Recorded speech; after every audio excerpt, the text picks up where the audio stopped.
Hey everyone, welcome to Logan's Mosh Pit. Glad to have you here. Do me a favor and please subscribe if you haven't already.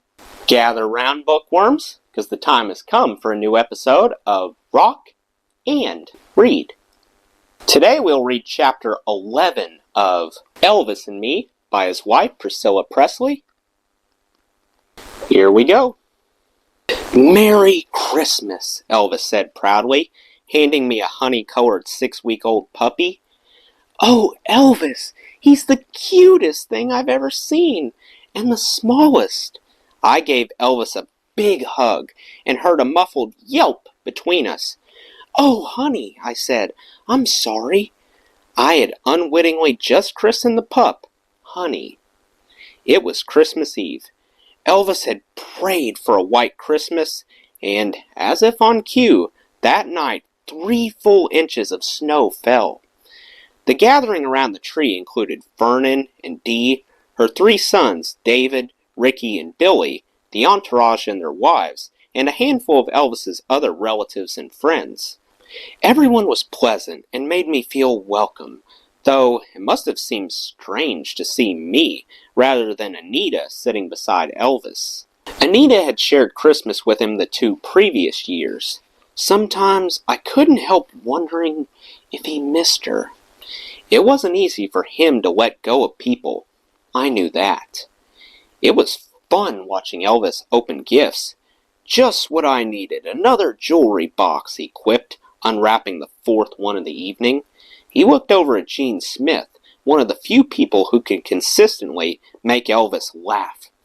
You give me this, Gene? He asked. Gene mumbled, No, I didn't give it to you. Then Elvis reconsidered. On second thought, I don't guess you did, Gene. It's got too much taste. Ah, how can you say that? Gene was mumbling in his slow southern drawl. Easy, Elvis's eyes narrowed. Just look at you, Gene, a living example of bad taste. Pretending to be insulted, Gene walked away, scratching his head as everyone laughed. Although there were lots of jokes, I sensed a sadness in Elvis's look as our eyes met, and I couldn't help recalling what he had once said to me in Germany. Christmas just won't be the same at Graceland without Mama. It'll be hard for me, and I don't know if I can bear the loneliness. But I guess I'll manage. God will give me the strength somehow.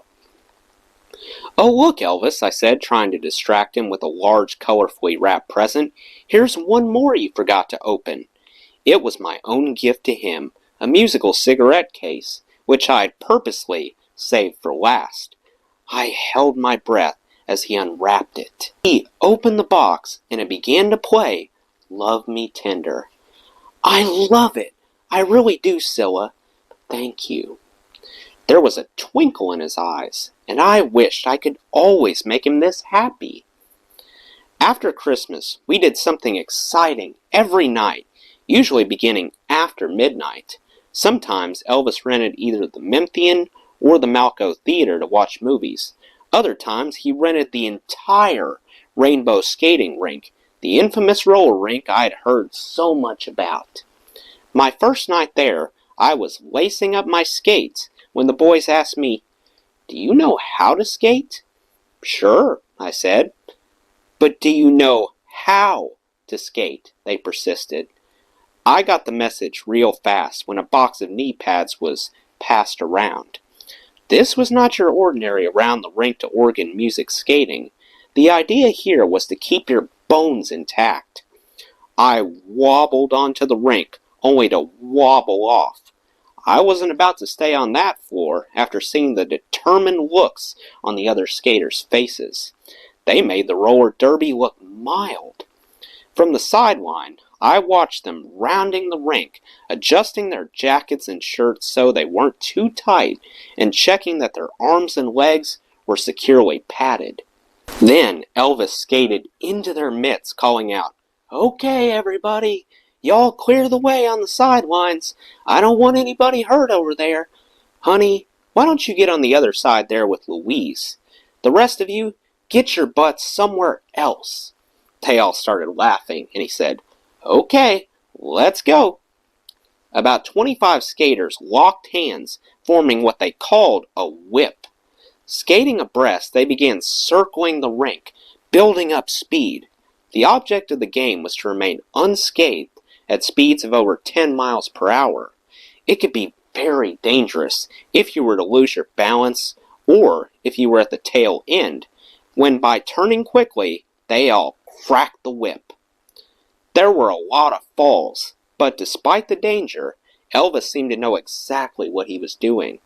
I noticed that whenever someone was hurt, he was the first to see if they were all right and to decide if they should continue to play. I still don't know how anybody kept from getting seriously injured, yet no one complained, and most of them were even willing to do it again the next night. It was rough, but as Elvis put it, if you're man enough to get out there, then you better be man enough to take the licks. New Year's Eve was approaching.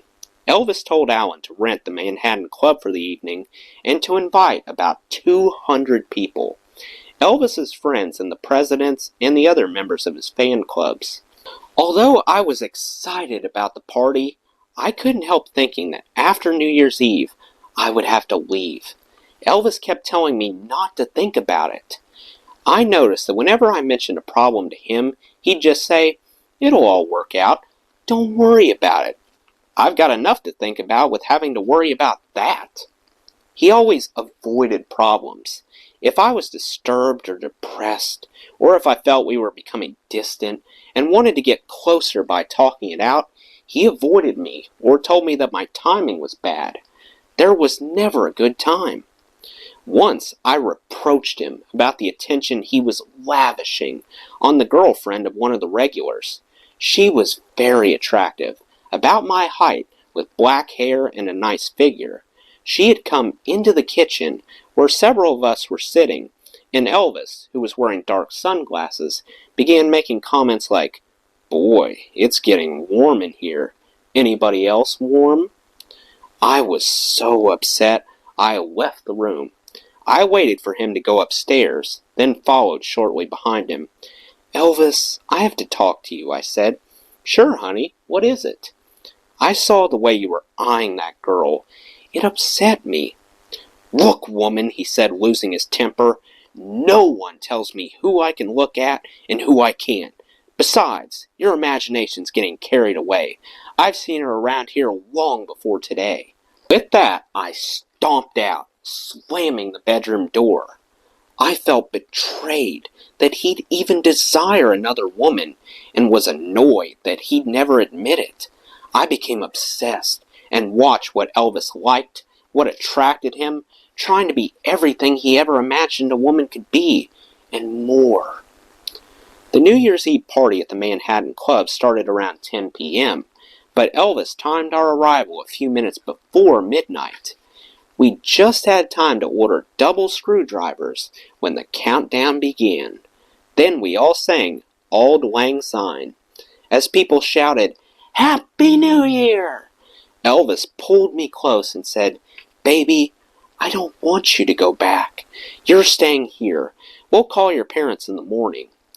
I was in such a state of ecstasy that I didn't notice what I was drinking. 4 double screwdrivers, all drunk through a straw. After 1 double, I was feeling great. After 4, I was reeling. I went into the ladies' room with Louise and stayed there for what seemed like hours, swaying back and forth in the stall, trying to get myself together. When we finally returned to the table, I tried to act as if everything was okay, but Elvis took one look at me and said, "Baby, we better get you home. You're in no condition to be here." He asked his old friend George Klein, the Memphis disc jockey, if he would take me home.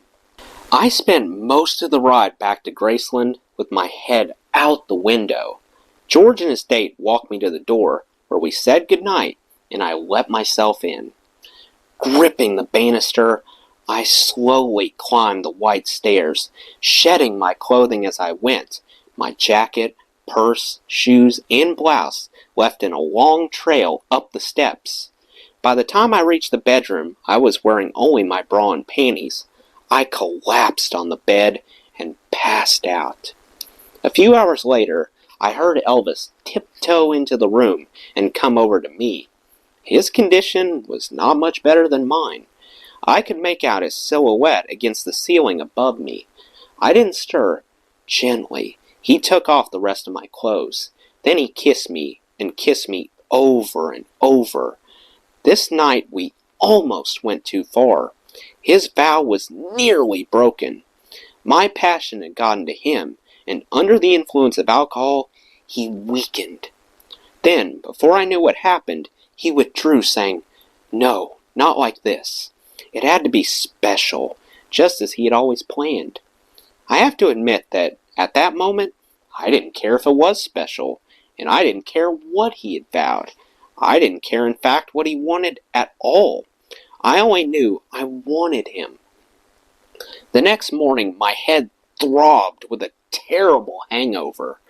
I felt ashamed and embarrassed, and yet not at all sorry about what we had done. He was a little closer to being all mine. A moment of truth came when we called my father in Germany.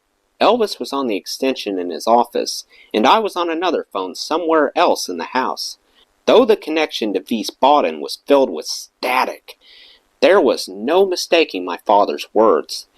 "Young lady, I will not go through this conversation again. We made an agreement. You were to leave there on the 2nd of January. You've got 1 day left, and then you'd better be on that flight." Elvis interjected, "Captain, sir, if she could just stay a couple more days. I have to be back in L.A. soon, and it would be nice." "Elvis, I can't do that. She has to be back in school, and that was the deal. I'm sorry." "Priscilla Ann, are you there?" "Yes," I answered. "We'll be at the airport. You know the time. We'll see you then." I was furious. I flew into Elvis's office, where sitting behind his desk, he was just hanging up. "I hate them. I hate them both," I yelled like a spoiled brat. "Why are they stopping us?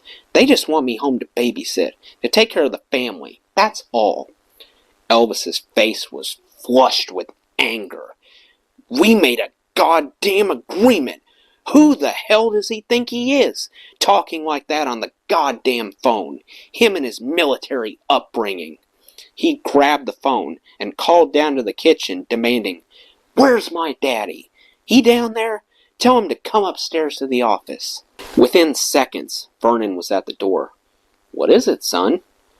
"Goddamn Captain Bull, you!" he shouted. "We just called to see if Scylla could stay a few more days, and he comes off with this cocky attitude and refuses with his jargon about making agreements. Now calm down, son. It ain't that bad. He was probably just concerned about her being home in time for school." "School? What the hell do I care about school?" Elvis snapped, ignoring Vernon's efforts to soothe him. "Put her into school here. That'll solve everything. She doesn't need school. Hell, they don't teach anything nowadays anyway." "Well, son, she's gonna have to go back. There ain't no two ways about it. Give or take a day or two." "God damn, Daddy, you're not helping matters any," Elvis said, but he was beginning to calm down. He sat back in his big desk chair and swiveled it around to face the window, then gazed out toward the pastures. Finally, he turned around and announced that he had a plan. Elvis's strategy called for me to return to Germany and to arrive in good spirits, then to concentrate on doing well in school so that my parents wouldn't be able to use my poor grades as an excuse for not letting me return. Elvis wanted me to finish high school in Memphis, and to that end, he would make arrangements for me to return as soon as possible. Well, that brings Chapter 11 to a close. Let me know what you thought of this chapter in the comments below. That does it for today's video, guys. I hope you enjoyed. Make sure to like, comment, and subscribe if you haven't already. I really appreciate the support. I'll see you next time. Till then, rock on.